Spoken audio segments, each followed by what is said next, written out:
ఆ! హల్లెలూయా! ఈ ముందు నువ్వు కొంచెం వెనక్కి వెళ్ళండమ్మా. ఫ్రీగానే ఉంది కదా. అందుకని కొంచెం base. Praise the lord. Triple పెంచు. Triple. Praise the lord. Sharp ఉందా? చెక్. Thank you. అందరూ బాగున్నారా?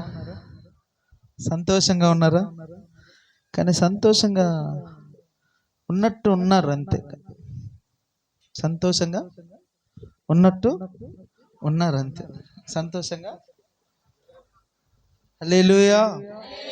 అయితే దేవుడు మిమ్మల్ని సంతోషంగా ఉంచునుగాక. సర్వ సంతోషమునకు కర్త అయిన దేవుడు మీకు తోడుగా ఉండునుగాక. హల్లెలూయా! హల్లెలూయా! టాప్ లేచిపోవాలి. హల్లెలూయా! చప్పట్లు కొడతారు ఒకసారి దగ్గరగా. చప్పట్లు. దేవానికి స్తోత్రం. హల్లెలూయా! హల్లెలూయా! మొదటిగా నేను ఈరోజు మీతో మాట్లాడదాను అనుకున్నటువంటి అంశం ఏంటంటే, దేవుడు నాతో చెప్పిన మాట, మన ప్రవర్తన సరిగా చూసుకోవాలి. దేవునికి స్తోత్రం. ఏంటి ఆ ప్రవర్తన? ఎందులో ఆ ప్రవర్తన? ఏ విషయంలో ఆ ప్రవర్తన అని అంటే, మనం మందిరానికి వెళ్తుంటాం. ప్రతి ఆదివారం క్రమం తప్పకుండా మందిరంకి వెళ్ళి దేవుణ్ణి స్తుతిస్తాం, ఆరాధిస్తాం. కానీ అది అక్కడి వరకే. ఆ తరువాత కదా. ఇప్పుడు అమ్మగారు చెప్పారు. అయితే నేను మీతో ఒక మాట చెప్తా. దేవుడు మన పట్ల కార్యము ఎందుకు చెయ్యట్లా అని అంటే, ప్రాముఖ్యంగా మనం నామకార్థంగా జీవిస్తున్నాం కదా. ఎంతమంది ఇక్కడ నామకార్థంగా జీవిస్తున్నారు? కానీ అలా చెప్పడానికి వీలు లేదు. దేవునికి స్తోత్రం. హల్లెలూయా! అలా చెప్పడానికి వీలు లేదు. ఎందుకంటే ఆయన మనలను వెలపెట్టి కొన్నాడండి. ఆ వెల ఎంతో తెలుసా? నువ్వు ఒక 100 రూపాయలు చీర పెట్టి కొనుక్కుంటేనే అది ఏదన్నా చీర దగ్గర చినిగితే, ఓయమ్మో కొత్త చీర లేదా కొత్త బట్టలు, కొత్త వస్తువులు, వీటి మీద నీవు ఎంత ప్రేమ చూపిస్తున్నావు. అయితే వెలపెట్టి కొన్న దేవుడు ఎవరిని అనంటే నిన్ను వెలపెట్టి కొన్నాడు. మరి నీ బ్రతుకు నాశనం అయిపోతే ఆయనకి ఇష్టమా అండి? లేదు కదా. అయితే నీ బ్రతుకు అలా మార్చబడాలంటే మొదటగా నీవు నీ ప్రవర్తనను సరి చేసుకోవాలి. దేవునికి స్తోత్రం. ఆ ప్రవర్తన ఏంటి? ఒక 4-5 సందర్భాల్లో మనం చూద్దాం. యెషయా గ్రంథము 57వ అధ్యాయము. యెషయా గ్రంథము 57వ అధ్యాయము 18వ వచనంలో మనము చూసుకున్నట్లయితే, నేను వారి ప్రవర్తన చూసి తిని వారిని నేను స్వస్థపరచుదును, వారిని విడిపింతును, వారిలో దుఃఖించు వారిని ఏం చేస్తాడట? దేవునికి స్తోత్రం. హల్లెలూయా! హల్లెలూయా! మొదటిగా దేవుడు ఏం చూస్తాడండి నీలో నాలో? చెప్పండి. పాస్టర్ మట్టి చెప్తుంది, మీరు చెప్పాలి. మొదటిగా మీలో దేవుడు ఏం చూస్తాడు అని అంటే, నీ ప్రవర్తన. దేవునికి స్తోత్రం. హల్లెలూయా! నేను వారి ప్రవర్తన చూశాను. వారి ప్రవర్తన ఎలా ఉంది? సరిగా ఉందా? సరైనటువంటి ఆ యొక్క ఆ మార్గంలో ఉందా? ఉంటే వారికి ఏం కావాలి? మొదటిగా చూడండి అక్కడ ఏముందో, వారిని స్వస్థపరిచి వారిని నడిపించి వారిలో దుఃఖించిన వారిని ఓదారుస్తాడట దేవుడు. దేవునికి స్తోత్రం. హల్లెలూయా! మొదటిగా నీకు మంచి ఆరోగ్యాన్ని ఇస్తాడట. రెండవదిగా ఆయన నిన్ను ఏం చేస్తాడు? ఓదారుస్తాడు. దేవునికి స్తోత్రం. హల్లెలూయా! నడిపిస్తాడు. మనం పాడుకుంటాం కదా, నడిపిస్తాడు నా దేవుడు, శ్రమలోనైనా నన్ను విడువడు. ఏంటట? ఎంత శ్రమ వచ్చినా నన్ను విడిచిపెట్టాడు. ఎందుకంటే నా ప్రవర్తన ఆయనకు నచ్చింది కనుక. ఆయన నన్ను ఓదారుస్తాడు. ఎందుకు? నా ప్రవర్తన ఆయనకు నచ్చింది కనుక. ఆయన నన్ను స్వస్థపరుస్తాడు. ఎందుకు? నా ప్రవర్తన ఆయనకు అనుకూలంలో ఉంది కనుక. దేవునికి స్తోత్రం. హల్లెలూయా, హల్లెలూయా. ఈరోజు మన ప్రవర్తన ఎలా ఉంది? సరైనటువంటి మార్గంలో మనం ఉన్నామా? లేము. ఎందుకు లేము అని అంటే ఈ లోకములో ఉన్నటువంటి ఆశలకు లోబడిపోతున్నాం. ఈ లోకంలో ఉన్నటువంటి బంధాలకు లొంగిపోతున్నాం. తల్లి బంధం, తండ్రి బంధం, భర్త బంధం, పిల్లల బంధం, వీటి కోసం మనం అహర్నిశలు కష్టపడుతున్నాం. కానీ మనల్ని నిర్మించిన దేవుడు, తల్లి గర్భములో రూపింపబడక మునిపే నీకంటూ ఒక మార్గము సరళము చేసిన దేవుడు, ఆయన్ని మాత్రం మనం ఏం చేస్తున్నాం? మర్చిపోతున్నాం. అయ్యో, నా బిడ్డకి సమయం అయిపోయింది, మంచి భోజనం పెట్టాలి. నా భర్త ఆకలితో ఉండలేడు, సమయానికి భోజనం పెట్టాలి. నా తల్లిదండ్రులకి మంచి మందులు కొనివ్వాలి, మంచి బట్టలు కొనివ్వాలి.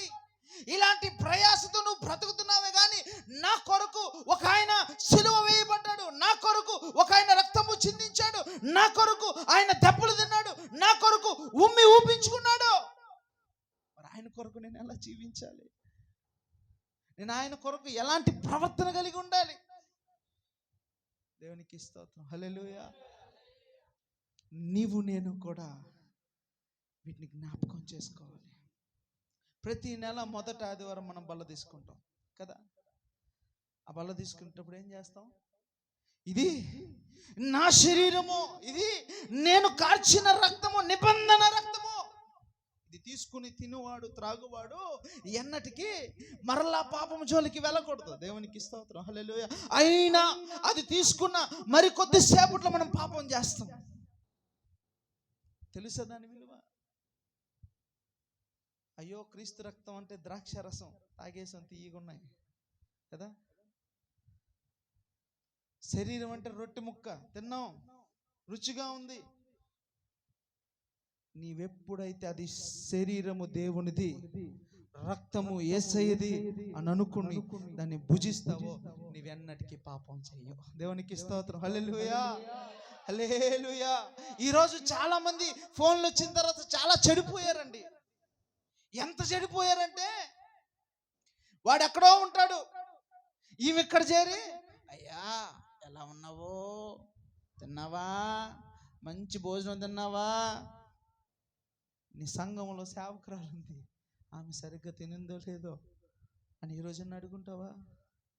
వాడెవడో, నీకు వాడికి ఎటువంటి సంబంధం ఉండదు. వాడికి నువ్వు చూపించే ప్రేమ, లేకపోతే ఆమెకి నువ్వు చూపించే ప్రేమ నీ సంఘములో నీ సేవకుడికి సేవకురాలికి చూపించలేకపోతున్నావు. కారణం ఏంటంటే నీ ప్రవర్తన సరిగా లేదు. ప్రవర్తన స్వార్థముతో నిండిపోయింది. దేవునికి స్తోత్రం. హల్లెలూయా, హల్లెలూయా. ఏంటి ఆ స్వార్థం అంటే? నేను బ్రతకాలి, నా వారు బ్రతకాలి, నాతో ఉన్నవారు బ్రతకాలి, నా పక్కనింటి వారు మాత్రం బ్రతకడానికి వీల్లేదు. నీ సంఘములో నీ తోట ఉన్నవారు కూడా నీకంటే బాగుండకూడదు, మంచి చీర కట్టకూడదు, మంచి బట్టలు వేసుకోకూడదు. ఇటువంటి స్వార్థపూరితమైనటువంటి ప్రవర్తన నీలో ఉంటే దేవుడు నిన్ను ఆశీర్వదించాడు. దేవునికి స్తోత్రం. హల్లెలూయా. ఈరోజు చాలా మంది ఏం చేస్తారంటే, సంఘాలకి వాక్య పరిచర్య చేయడానికి వెళ్తారు. చాలా మంది సేవకులు వెళ్ళినట్టు ఉండరు. అక్కడి నుంచి ఇద్దరిని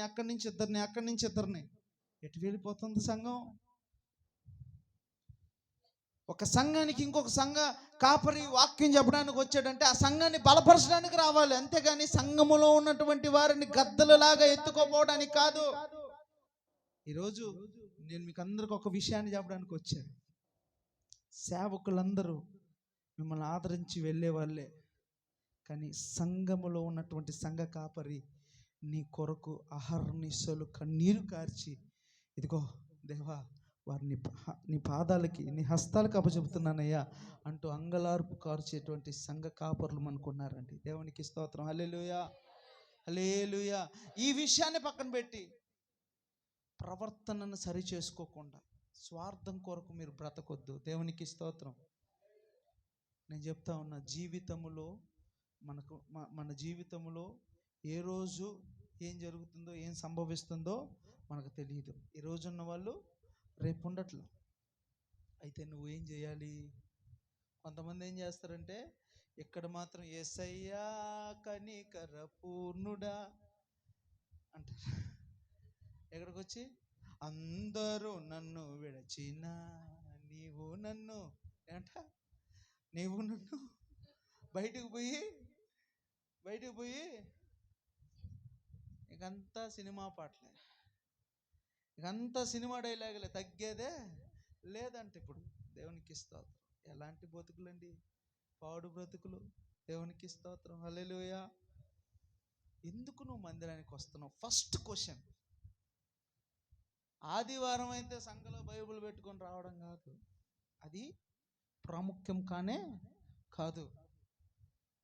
కొంతమంది ఏం చేస్తారంటే సోమవారం నుంచి శనివారం వరకు నోట్లో నుంచి వచ్చే మాటలు ఎట్టుంటాయి కూడా వాళ్ళకి తెలియదు. అటువంటి మాటలు మాట్లాడేటకు రాగానే ఆదివారం ఉదయాన్నే ముసుగు గప్పేసి స్తోత్ర స్తోత్ర స్తోత్ర స్తోత్ర అయ్యా అయ్యా నేను పాపినే. ఎందుకు ఆ నటన? ఎందుకు ఆ నటన? జీవితం దేనికి? ఎందుకు నీ బ్రతుకు నటనలోని సాగిపోతుంది? ఎందుకు? దేవుడు కొడతాడు, ఖచ్చితంగా కొడతాడు. ఈరోజు నువ్వు అనుకుంటున్నావేమో, నేను పుష్టిగా ఉన్నాను, బలంగా ఉన్నాను, మంచిగా ఉన్నాను, నాకున్నటువంటి ఐశ్వర్యం నన్ను కాపాడుతుందని. కానీ నేను ఒకటే చెప్తా, నీ ఐశ్వర్యం కూడా నిన్ను కాపాడలేదు. జాగ్రత్త. దేవునికి స్తోత్రం. హల్లెలూయా. ఒక్కసారి దేవుడు కన్నెర్ర చేస్తే నీ జీవితం ఏమైపోద్దో తెలుసా? అసలు ఎవ్వరు కూడా కాపాడలేరు. దేవునికి స్తోత్రం. హల్లెలూయా, హల్లెలూయా, హల్లెలూయా. ఎవ్వడు కాపాడలేడండి. కొంతమంది ఏం చేస్తారు తెలుసా? 4 గోడల్లో జరుగుతుంది పాపం, ఎవడు చూడటం. నా ఫోన్లోనే ఉందండి. ఈ ఫోన్లో నేను చేసేది ఎవడో తెలుస్తుంది? ఎవరికి తెలియదు కదా. కానీ నేను మీకు ఒక విషయం చెప్పనా? నీతో ఉన్నవాడు నిబంధన చేసిన దేవుడు. దేవునికి స్తోత్రం. హల్లెలూయా. నువ్వు పాపం చేస్తున్నా చూస్తాడు ఆయన. నీ మనస్సులో కలిగిస్తాడు ఒక ఆలోచన, నువ్వు చేసేది తప్పని. అయినా కూడా ఎవరు చూడలేదు కదా. దేవునికి స్తోత్రం. హల్లెలూయా. నేను చెప్తా ఉన్నా, నిన్ను మనుషులు చూడకపోవచ్చు, కానీ సజీవుడైన దేవుడు చూస్తున్నాడు. నీ ప్రవర్తన ఆయన చూస్తున్నాడు. అందుకే దేవుని వాక్యం చెప్తా ఉంది. ఏం చెప్తా ఉంది? ఇదిగో నేను వారి ప్రవర్తన చూశాను. ఏంటట? చదవండి మళ్ళీ ఒకసారి ఆ మాట చదువు. నేను వారి ప్రవర్తన చూచితిని. ఎవరు? స్వయాన దేవుడే చూస్తున్నాడు. అక్కడ మనుషులా చూసేది?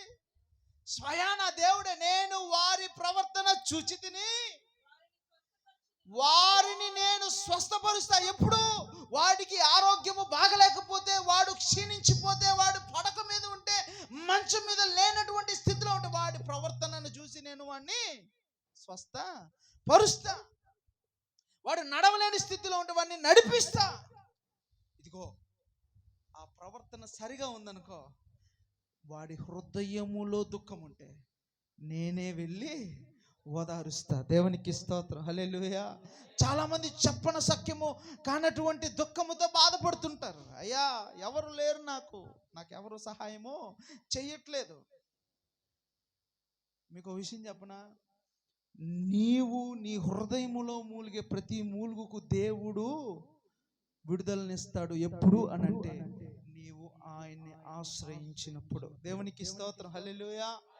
నీ హృదయములో ఉన్నటువంటి ప్రతి మూలుగు, నీ హృదయములో ఉన్నటువంటి ప్రతి బాధ, చింత, అది ఏదైనా ఆయన చూస్తున్నాడు గనుక నిన్ను ఓదారుస్తాడు. దేవునికి స్తోత్రం. హల్లెలూయా.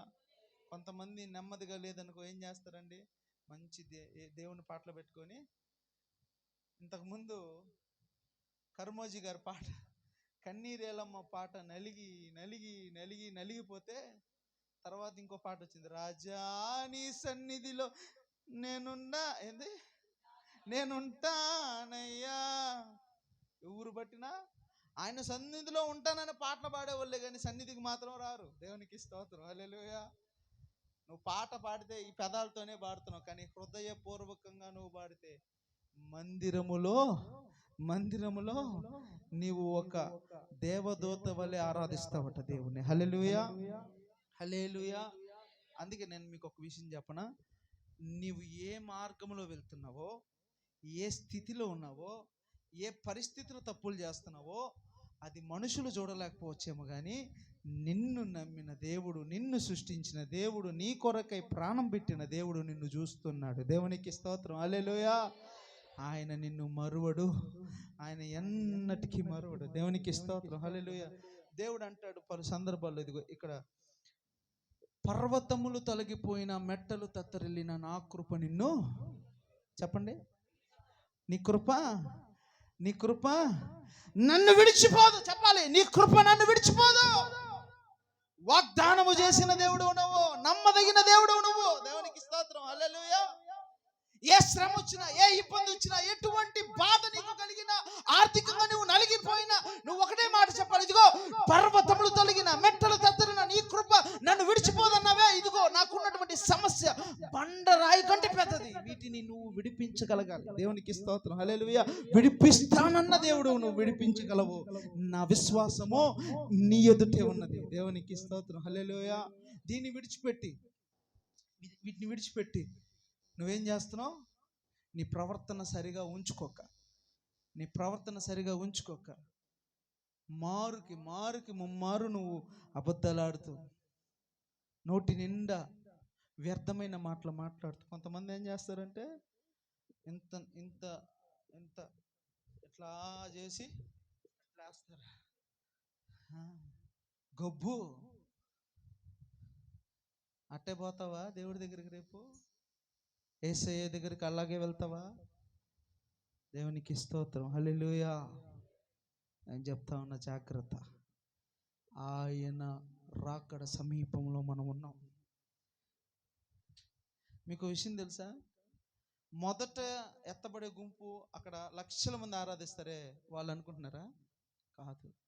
ఎక్కడ ఇద్దరు ముగ్గురు నా నామమున విశ్వాసం కలిగి, పరిశుద్ధత కలిగి ఆరాధిస్తారు, మొదట వారు నా సంఘములో, నా సన్నిధిలో ఉంటారు. దేవునికి స్తోత్రం, హల్లెలూయా. మీరందరూ అక్కడ ఉంటారు విశ్వాసం కలిగి ప్రవర్తిస్తే. దేవునికి స్తోత్రం, హల్లెలూయా, హల్లెలూయా, హల్లెలూయా. మీ స్వరము హల్లెలూయా. నీ కృప, చెప్పాలి, నీ కృప నన్ను విడిచిపోదు.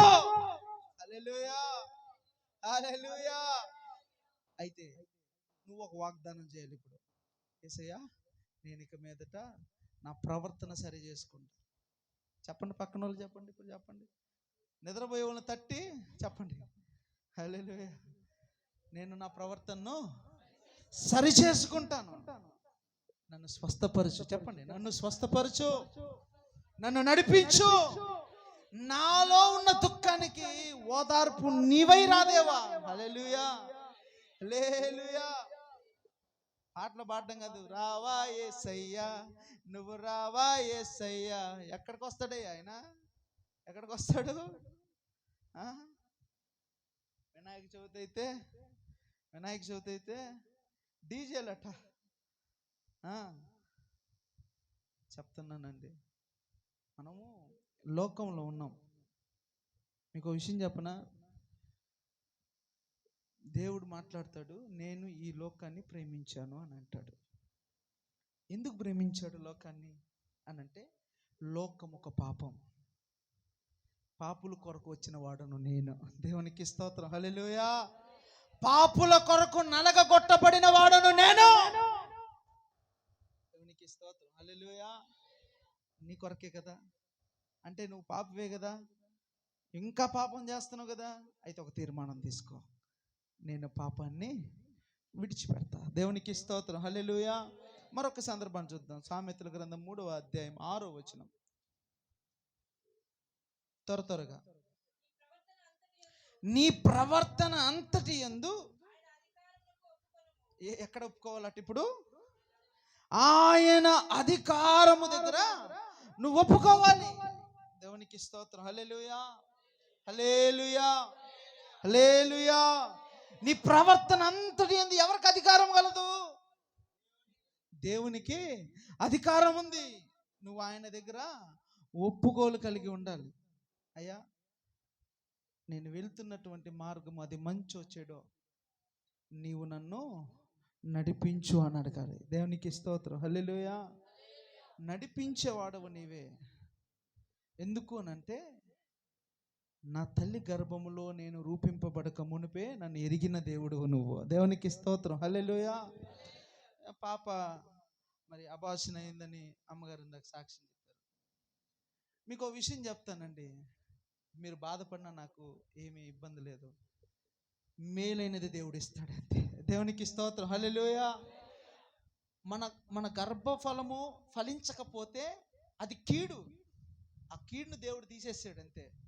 రాబోయే రోజులు మేలైంది దేవుడు ఇస్తాడు. దేవునికి స్తోత్రం. హల్లెలూయా. నువ్వు విశ్వసించాలి, కన్నీరు గారకూడదు, బాధపడకూడదు. ఎందుకు బాధపడకూడదు అంటే దేవుడు నాకు ఖచ్చితంగా మంచి చేస్తాడు, చెడు చేయడు ఆయన. దేవునికి స్తోత్రం. హల్లెలూయా. అందుకే నీవు ఒప్పుకోలు కలిగి ఉండాలి, బాధపడకూడదు. ఒక సైనికుడు యుద్ధానికి వెళ్తాడు, పక్కన ఉన్నటువంటి వారు మరణిస్తూ ఉంటాడు, కానీ వీడు పోరాటం చేస్తూనే మరణిస్తాడు. సేవకుడు కూడా అంతే. ఎంతమంది ఎన్ని రాళ్ళు వేసి ఉంటారో పాస్టమ్ గారి మీద, అయినా అదరక బెదరక సాగిపోతుంది. దేవునికి స్తోత్రం. హల్లెలూయా. సేవకుల పరిస్థితి అంతే. మంచి బట్టలు వేసుకొని వెళ్తే అమ్మో వాళ్ళకేమయ్యా అని అంటారు, లోపల చినిగిపిన బండిలు ఎవరో తెలియదు. హల్లెలూయా. బయటకు వచ్చిన తర్వాత మంచి బిర్యానీ పెడతారు, ఇంట్లో పచ్చడి కూడా ఉందని తెలియదు. దేవునికి స్తోత్రం. హల్లెలూయా. మీకు విషయం చెప్పనా, పాస్టర్లు అందరూ కష్టపడతారండి. కొంతమందే దేవుని నామాన్ని వ్యర్థంగా వాడతారు, వాళ్ళతో అందరూ సమం కాదు. ఈరోజు చాలామంది ఏం చేస్తున్నారంటే ఒక్కడు దొరికితే చాలు ఫేమస్ అవ్వడానికి ఎన్నో ప్రయత్నాలు చేస్తున్నారు. నువ్వు ఫేమస్ అవ్వడానికి ప్రయత్నాలు చేయబడలే, నువ్వు చేయాల్సింది ఒకటే, ప్రార్థన. దేవునికి స్తోత్రం. హల్లెలూయా. స్థితిగతులు మార్చబడాలంటే నువ్వు ప్రార్థించాలి. నీ స్థితిగతులు మార్చబడాలంటే నువ్వు మోకరించాలి. నీ స్థితిగతులు మార్చబడాలంటే కన్నీరు విడవాలి. ఎవరి దగ్గర? దేవుని దగ్గర మాత్రమే, మనుషుల దగ్గర కాదు. నీ ప్రవర్తన సరి చేసుకోవాలంటే దేవుని దగ్గర మోకరించి ప్రార్థించి, అయ్యా ఎక్కడ నేను వైదొలిగిపోయినాను, ఎక్కడ నా నడత సరిగా లేదు, సరిచేయి ప్రభు అని ప్రార్థన చేయాలి. దేవునికి స్తోత్రం. హల్లెలూయా. హల్లెలూయా. ఆ ప్రార్థన దేవుడు వింటాడు.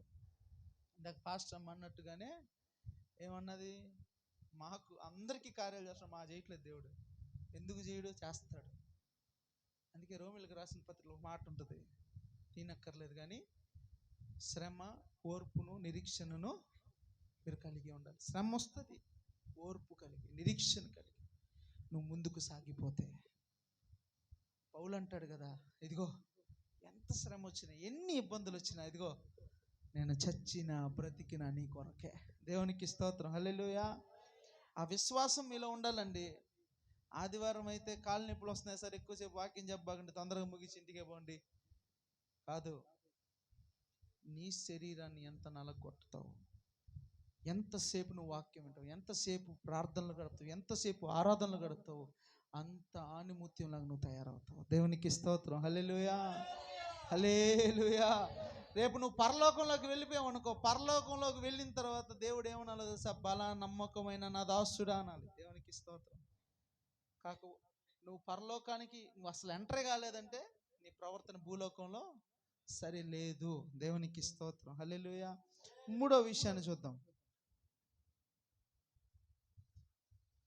సామెతల గ్రంథము 16వ అధ్యాయం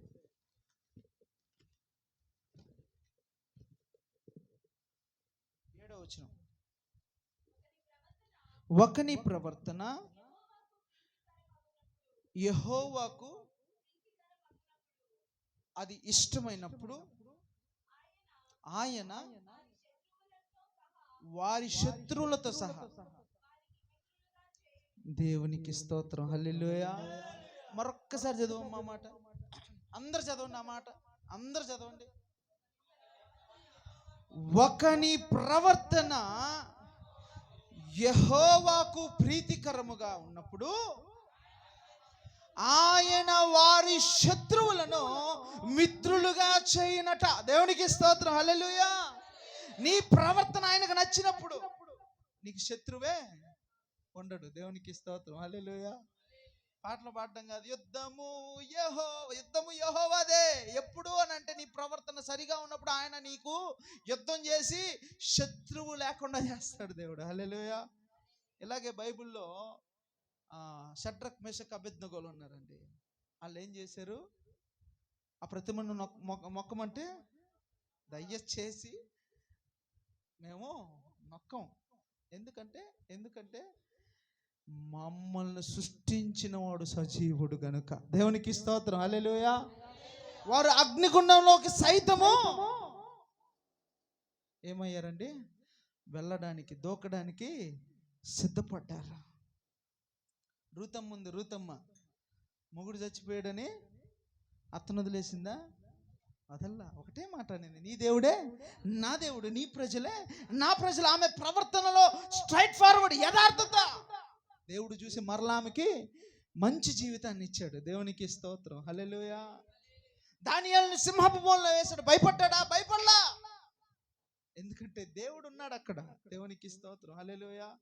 ఈరోజు నీకు ఎటువంటి బాధ వచ్చినా, ఎటువంటి నిందలు వచ్చినా, ఎంత అవమానం కలిగినా, ఎవడు నిన్ను శత్రువుగా భావించినా, నా దేవుడిని నువ్వు ప్రార్థించినప్పుడు, ఆయన మార్గంలో ప్రవర్తన సరిగా ఉన్నప్పుడు నువ్వు భయపడాల్సిన అవసరమే లేదు. శత్రువు నీకు మిత్రుడిగా మారుతాడు. దేవునికి స్తోత్రం. హల్లెలూయా. హల్లెలూయా. హల్లెలూయా.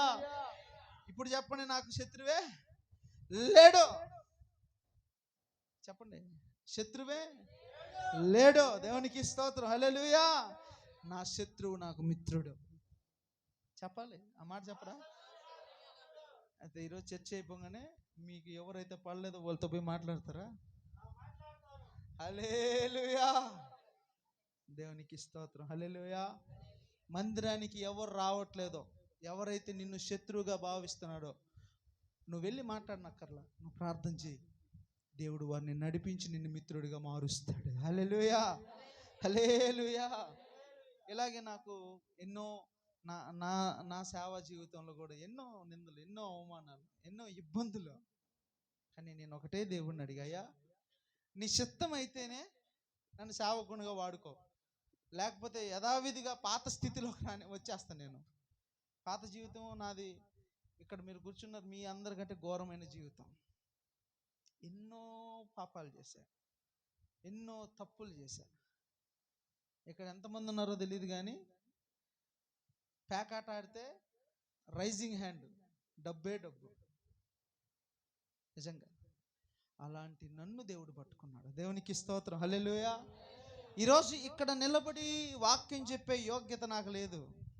ఆమె సేవలో ఉన్నప్పుడు నేను చిల్లరగా తిరిగేవాడిని.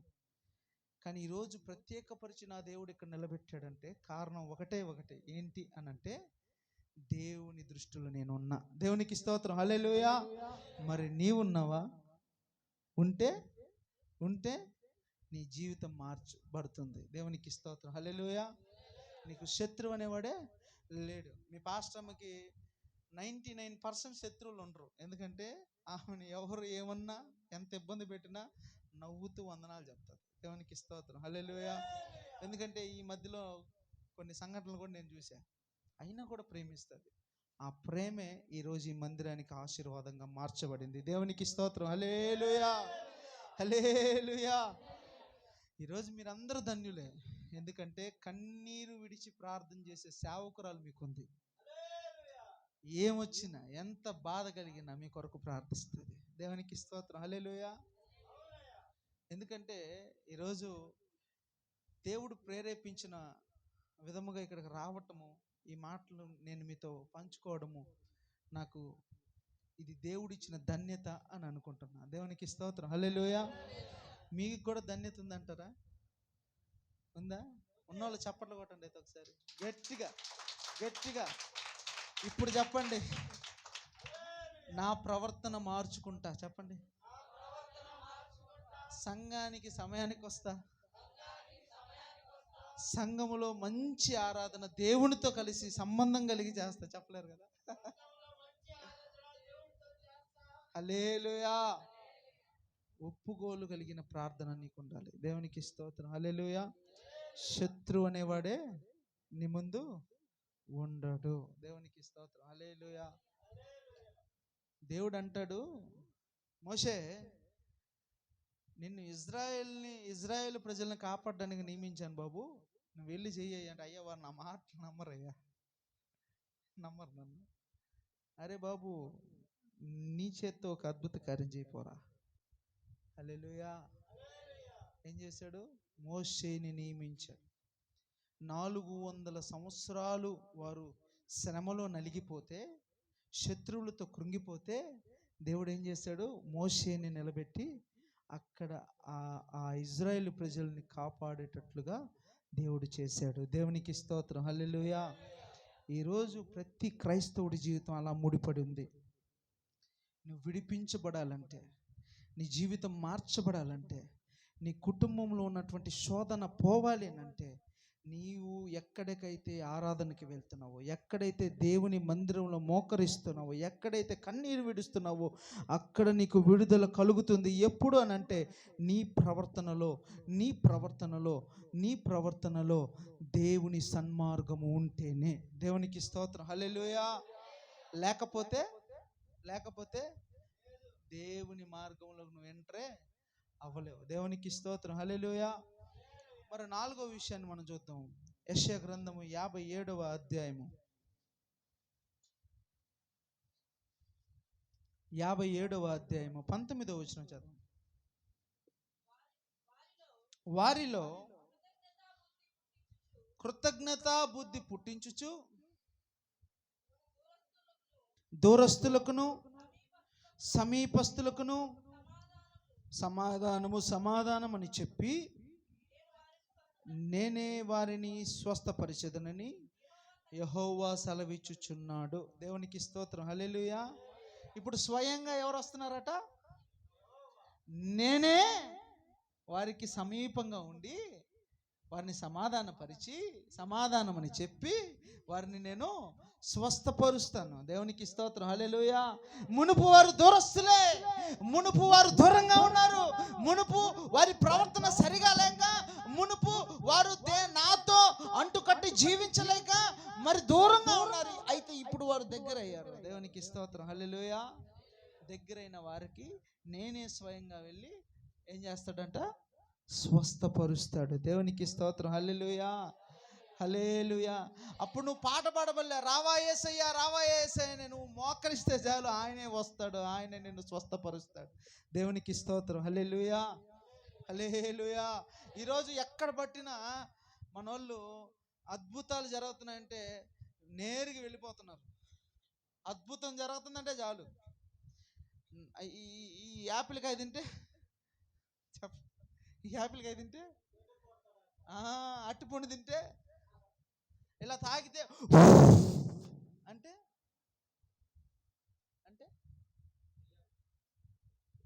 ఏంటండి ఇది? ఏంటి గారడి విద్య? సేవకుడిని ఎందుకు ఏర్పాటు చేశాడో తెలుసా?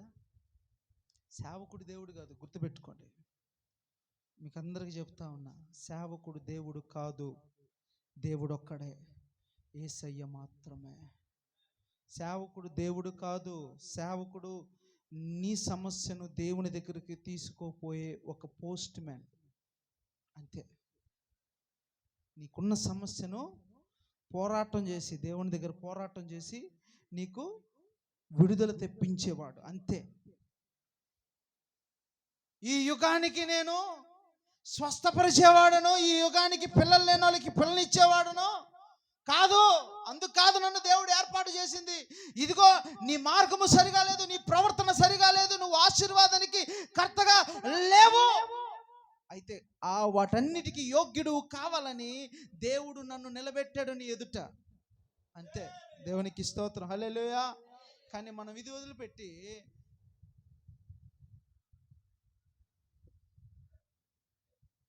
పూజలు, మనుషులకు పూజలు, మళ్ళా ఆడిని ఎవడన్నా విమర్శిస్తే ఇంకొక డిబేట్కి పిలుస్తాడు. అవసరమా? ఆ డిబేట్లకి వెళ్ళే ఆ సమయం ఏదో నిన్ను నమ్మి నిన్ను విశ్వసించే నీ విశ్వాసులు ఉంటారు కదా, వాళ్ళకి పోయి ప్రార్థన చేయొచ్చుగా. ఇంకొంతమంది ఉంటారండి సేవకులు, లాస్ట్ ఆశీర్వాదం అయిపోయేసరికి బాడీ గార్డ్స్ని పెట్టుకొని పరిగెత్తుకుంటూ కారులోకి వెళ్ళిపోతారు. ఉన్నారు చాలామంది. అసలు సేవ ఏంటి? సంపూర్ణమైన సేవ ఏంటి? నీ దగ్గరికి ఎవరు వచ్చినా, ఏ సమస్యతో వచ్చినా నీవు మెలకువ కలిగి ప్రార్థించాలి. దేవునికి స్తోత్రం, హల్లెలూయా. మరొక మాట కూడా ఇక్కడ ఉంది. ఇర్మియా గ్రంథము 33:3లో దేవుడు మాట్లాడతాడు, నాకు నీవు మొరపెడితే అది కేవలము ఎవరికి? నీకు, దేవుడికి. హల్లెలూయా. నీకు సేవకుడికి కాదు, నీకు దేవుడికి స్వయంగా. నువ్వెక్కడికి వెళ్ళవల్లా. నువ్వెక్కడికి వెళ్ళాలి? ప్రార్థన జరిగితే విశ్వాసం కలిగి ప్రార్థన, అక్కడికి వెళ్ళి మంచి వాక్యం విని రావాలంతే. దాన్ని వదిలిపెట్టి మనిషిని భక్తి చేస్తే నువ్వు ఆశీర్వదించబడవు. దేవునికి స్తోత్రం, హల్లెలూయా, హల్లెలూయా. దేవుణ్ణి మాత్రమే నువ్వు భక్తి చేయాలి. అందుకే మనకున్నటువంటి 10 ఆజ్ఞల్లో ఒక మాట ఉంటుంది, నేను తప్ప వేరొక దేవుడు నీకు లేడు, ఉండడు, ఉండకూడదు. దేవునికి స్తోత్రం, హల్లెలూయా, హల్లెలూయా. కొంతమంది సేవకులు కాళ్ళ మీద పడిపోతారు, అమాంతం పడిపోతారు. అయ్యా నీవే నా జీవితాన్ని కాపాడయ్యా. ఎక్కడ కాపాడతారు నీ జీవితాన్ని? సరి చేయవలసిన వాడు, సరి చేసేవాడు ఆయన ఉండగా నువ్వు మనిషిని ఆరాధిస్తున్నావు. నీ ప్రవర్తన ఎటుపోతుంది? ఇంట్లో ఏమో వాళ్ళు ఏం చేస్తారో ఎవరికి తెలీదు. బయటికి రాగానే తెల్ల బట్టలు వేసుకోగానే స్తోత్రం హల్లెలూయా. ఇలాంటి దొంగ భక్తులకి మీరు లొంగొద్దు. నీకు సమీపంగా ఉన్నారు ఎవరు? నీ సేవకులు. హల్లెలూయా. నీకు సమీపంగా ఉన్నారు, నీ కొరకు ఆహర్నిశలు ప్రార్థించడానికి సిద్ధంగా ఉన్నారు. వాళ్ళ దగ్గరికి వెళ్ళాలి నువ్వు. దేవునికి స్తోత్రం, హల్లెలూయా. అక్కడికి వెళ్ళడం మానేసావు నువ్వు, అందుకే నీకు కృప కలగట్లా. కొంతమంది ఎక్కడ జనాలు ఉంటే, ఎక్కడ మంచి సౌండ్ సిస్టమ్ ఉంటే, ఎక్కడ మంచి ఆర్కెస్ట్రా ఉంటే, పాటలు ఎక్కువ ఇష్టపడేది ఎవడో తెలుసా? అపవాది. వాక్యం మాత్రం విండోడు, వాక్యం విండో. దేవునికి స్తోత్రం, హల్లెలూయా. వాడు ఎగరతా ఉంటాడంట. పాటలు అయిపోయిన తర్వాత చూడండి, కొంతమంది ఆఫ్ అయిపోయి ఉంటుంది వాళ్ళకి. దేవునికి స్తోత్రం. ఇవన్నీ మార్చబడాలి. ఫస్ట్ మన సంఘాన్ని డెవలప్ చేసుకోవాలంటే మొదటి అడుగు నీదై ఉండాలి. ఎవరో వస్తారులే, పాస్టర్ వచ్చి ఇంటింటికి వచ్చి పిలుస్తుందిలే పోదాం కాదు. పాస్టర్ రాదు, పాస్టర్ రాడు. మొదటి అడుగు నీదై ఉండాలి. దేవునికి స్తోత్రం. నీ ఇంట్లో సమస్య వస్తే ఆమె రాకూడదు, నువ్వు ఆమె దగ్గరికి వెళ్తే ఆమె నీ కొరకు ప్రార్థించాలి. ఆమె నీ దగ్గరికి ఎప్పుడు వస్తుందో తెలుసా? నువ్వు సమస్య చెప్పినా చెప్పకపోయినా ప్రతిరోజు ప్రతి నిమిషం నిన్ను జ్ఞాపకం చేసుకుంటూ దేవుని దగ్గరికి నిన్ను తీసుకుని వెళ్తూ ఉంటుంది. దేవునికి స్తోత్రం, హల్లెలూయా, హల్లెలూయా. ఆమె నిన్ను ఎప్పుడు కూడా మర్చిపోదు. నువ్వైనా మర్చిపోతావేమో, ఆమె ఎప్పటికీ మర్చిపోదు. కారణం ఏంటి అని అంటే, మునుపు దూరస్తుడుగా ఉన్న నీవు ఇప్పుడు సమీపస్తురాలు అయ్యావు గనక దేవుడు నిన్ను ఎలా చేయి విడిచిపెట్టలేదో ఆమె కూడా నిన్ను విడిచిపెట్టదు. దేవునికి స్తోత్రం, హల్లెలూయా, హల్లెలూయా. ఈరోజు నేను చెప్పిన మాటలు మీకు అందరికి అర్థమయ్యాయండి. అయితే నువ్వేం చేయాలి? నీ ప్రవర్తన మార్చుకోవాలి. నీ ప్రవర్తన దీంతోగా చెప్పాల్సిందే, హృదయపూర్వకంగా. దేవునికి స్తోత్రం, హల్లెలూయా. హృదయపూర్వకంగా నీవు ఆ మాట చెప్తే నేను కాదు సంతోషించేది, దేవుడు సంతోషిస్తాడు. హల్లెలూయా, హల్లెలూయా, హల్లెలూయా. లాస్ట్ ఒక మాట చూసుకొని ముగిద్దాం. కీర్తనల గ్రంథము 37వ అధ్యాయము 23వ వచనం. త్వరగా కీర్తనల గ్రంథము. యెహోవా యందు నమ్మిక ఉంచి మేలు చేయుము, దేశమందు నివసించి సత్యమును అనుసరించుము. 23వ వచనం. 37. ఒకని ఎడల ఒకని నడత యెహోవా చేతనే స్థిరపరచబడును. వాని ప్రవర్తన చూచి ఆయన ఆనందించును. దేవునికి స్తోత్రం. హల్లెలూయా. 4 విషయాలు మాట్లాడుకున్నాం. 5వ విషయం ఆయన ఏమంటున్నాడు? పూర్తిగా నిన్ను చూసి ఆనందించాలంటే మొదటగా ఆయన నీ ప్రవర్తన చూసి ఆనందించాలి. దేవునికి స్తోత్రం. హల్లెలూయా, హల్లెలూయా. నిన్ను చూసి దుఃఖించకూడదు ఆయన. నీ ప్రవర్తన చూసి దుఃఖించకూడదు. ఇదిగో ఈరోజు ఆదివారం మందిరానికి వెళ్ళారు, ఆదివారం మందిరంలో మోకరించారు, ఆదివారం మందిరంలో ఒప్పుకోలు కలిగి ఇదిగో దేవా నేను చేసిన పాపమును ఇక్కడతో విడిచిపెట్టి వెళ్తున్నాను అని చెప్పి వెళ్ళారే, ఇప్పుడే పాపం చేశారే అని ఆయన దుఃఖించకూడదు నిన్ను చూసి. దేవునికి స్తోత్రం. హల్లెలూయా, హల్లెలూయా.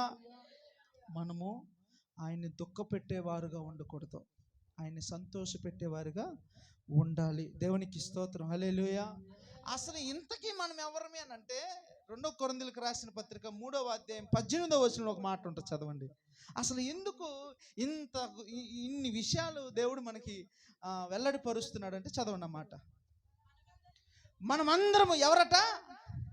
మనమందరము ముసుగులేని ముఖముతో ప్రభు యొక్క మహిమను అద్దము వలె ప్రతిఫలింపజేయుచు మహిమ నుండి అధిక మహిమలోనికి ప్రవేశించి ప్రభువగు ఆత్మచేత ఆ పోలికగానే మార్చబడి ఉన్నాము. కొట్టండి చప్పట్లు. హల్లెలూయా, హల్లెలూయా. మనము ఆ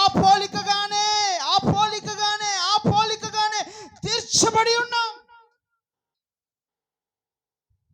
ముసుగులేని ముఖంతో జీవించాలి. ఏంటట? మనము ప్రస్తుతానికి ఒక మహిమలోనే ఉన్నాం. అత్యధికమైన మహిమలోనికి మనం వెళ్ళాలి. ట్రాన్స్ఫర్ అవ్వాలంటే ఒక ఉద్యోగస్తుడు మరి పని చేస్తున్నాడంటే ఆడు జీతం కోసం పని చేస్తున్నాడు. ఆడు పని చేస్తున్నాడంటే ప్రమోషన్ కోసం పని చేస్తున్నాడు. అయితే క్రైస్తవుడిగా బ్రతుకుతున్న నీవు ముసుగు లేని జీవితాన్ని నువ్వు జీవించి మహిమ నుండి అధిక మహిమలోనికి నువ్వు ప్రవేశించాలి. ఎందుకనంటే నీవు ఆయన పోలికగా మార్చబడ్డావు గనుక. దేవునికి స్తోత్రం. హల్లెలూయా. నీ ప్రవర్తన ఎందుకు సరిగా ఉండాలి? నీ ప్రవర్తన ఎందుకు సరి చేసుకోవాలి? నీ ప్రవర్తన విషయంలో దేవుడు ఎందుకు ఆనందించాలంటే ఒకటి, నీవు ఆయన పోలికగా ఉన్నావు. దేవునికి స్తోత్రం. హల్లెలూయా. నీవు ఆయన పోలికగా మార్చబడ్డావు గనుక దేవుడు నీ కొరకు నిన్ను చూస్తూ నీ ప్రవర్తన సరిగా లేనప్పుడు దుఃఖిస్తూ, నీ ప్రవర్తన మార్చుకున్నప్పుడు ఆనందిస్తూ, ఇదిగో ఆయన స్వయంగా వచ్చి నిన్ను స్వస్థపరిచి నిన్ను నడిపించి నీ దుఃఖమును ఓదార్చే దేవుడు ఆయన. దేవునికి స్తోత్రం. హల్లెలూయా. ఆ రీతిగా నీ ప్రవర్తనను సరి చేసుకోవాలి. ఈరోజు నువ్వు ఒకటి తీర్మానం తీసుకో. దేవా, నా జీవితంలో ఇప్పటి వరకు చేసిన పనులు ఎన్నో, ఇక మీదట నా జీవితంలో గొప్ప మేలులు నేను చూడాలి, గొప్ప ఆశీర్వాదం నాకు కావాలి. ఇవన్నీ నేను పొందుకోవాలంటే ఈరోజు ఇప్పుడు ఇక్కడే నా ప్రవర్తనను నేను సరి చేసుకుంటానయ్యా అని చెప్పాలి. ఇదేంటి? నా ప్రవర్తనను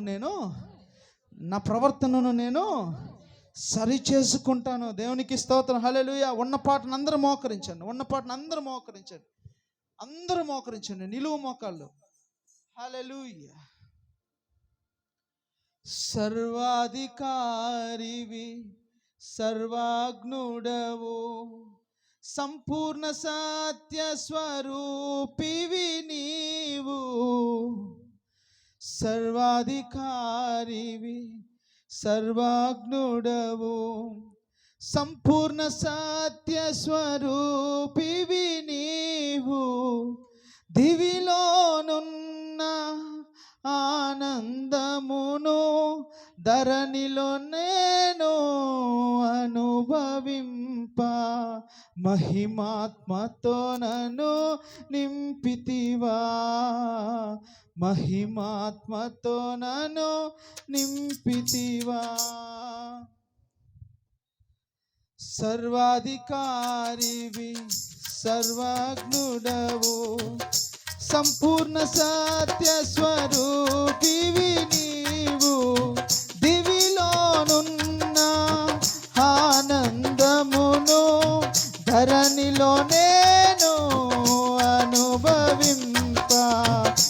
మహిమాత్మతో నన్ను నింపితివా, మహిమాత్మతో నన్ను నింపితివా. గ్లోరీ. అతి సుందరుడా నా స్తుతి సదయుడా, కోటి సూర్యకాంతులైన నీతో సమమగున. అతి సుందరుడా నా స్తుతి సదయుడా, కోటి సూర్యకాంతులైన నీతో సమమగున. ఎనలేని నీ ఘన కార్యములు తలచి స్తుతించుచు నిన్ను నే మహిమ పరతును. ఎనలేని నీ ఘన కార్యములు తలచి స్తుతించుచు నిన్ను నే మహిమ పరతును. గ్లోరీ.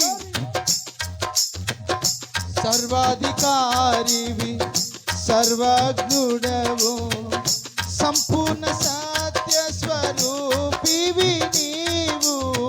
దివిలోనున్న ఆనందమును ధరణిలో నేను అనుభవింప, మహిమాత్మతో నన్ను నింపితివా, మహిమాత్మతో నన్ను నింపితివా. ఎవరు మౌనంగా ఉండదు. మహిమాత్మతో నన్ను నింపితివా, మహిమాత్మతో నన్ను నింపితివా. సర్వాధికారివి సర్వజ్ఞుడవు, సంపూర్ణ సత్య స్వరూపివి నీవు. సర్వాధికారివి సర్వజ్ఞుడవు, సంపూర్ణ సత్య స్వరూపివి నీవు. దివిలోనున్న దివిలోనున్న దివిలోనున్న ఆనందమును ధరణిలో నేను అనుభవింప, ధరణిలో నేను అనుభవింప. మహిమాత్మతో నన్ను నింపితివా యేసు, మహిమాత్మతో నన్ను నింపితివా, మహిమాత్మతో నన్ను నింపితివా, మహిమాత్మతో నన్ను నింపితివా.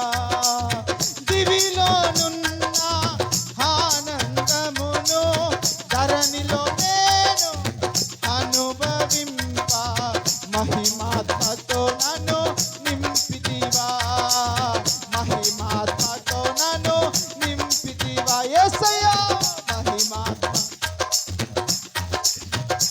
మీ స్వరములు తెరచి మహిమాత్మతో నింపిన దేవుడు, మహిమాత్మతో నన్ను నింపితివా. బల శౌర్యము గల నా యేసయ్యా, శతకోటి సైన్యములైన నీకు సాటి అగుదురా. బల శౌర్యము గల నా యేసయ్యా, శతకోటి సైన్యములైన నీకు సాటి అగుదురా. మానవే నీ సాహస కార్యములు ఎన్నాడు, మానవే నీ సాహస కార్యములు ఎన్నాడు. ధైర్యముగా నేను వెంబడించును, ధైర్యముగా నేను వెంబడించును, ధైర్యముగా నిన్ను వెంబడించును, ధైర్యముగా నిన్ను వెంబడించును, వెంబడించునయ్యా.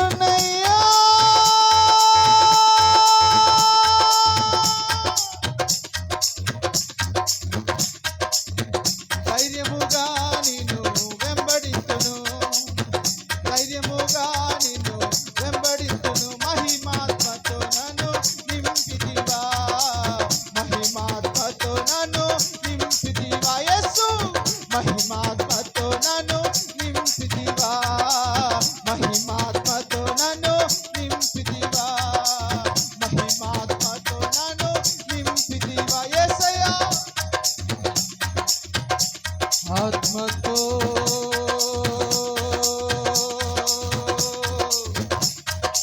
సత్యముతో నిన్ను ఆరాధించెదా. ఆరాధన ఆరాధన ఆరాధన నీకే ఆరాధన. గౌరీ. ఆరాధన ఆరాధన ఆరాధన నీ నీకే ఆరాధన.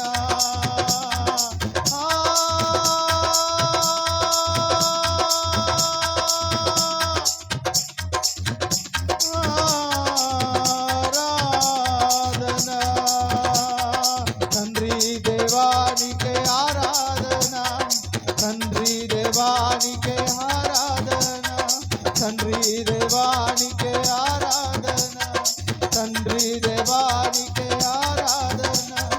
మహిమగల దేవారాధన, మహిమగల దేవారాధన. కన్నీటితో చేస్తున్న ఆరాధన,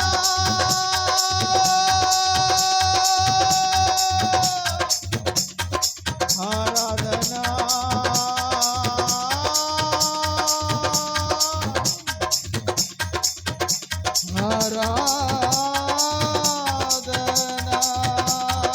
ఆరాధన, ఆరాధన,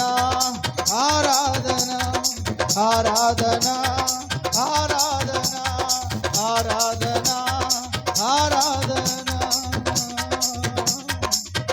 స్తోత్రం,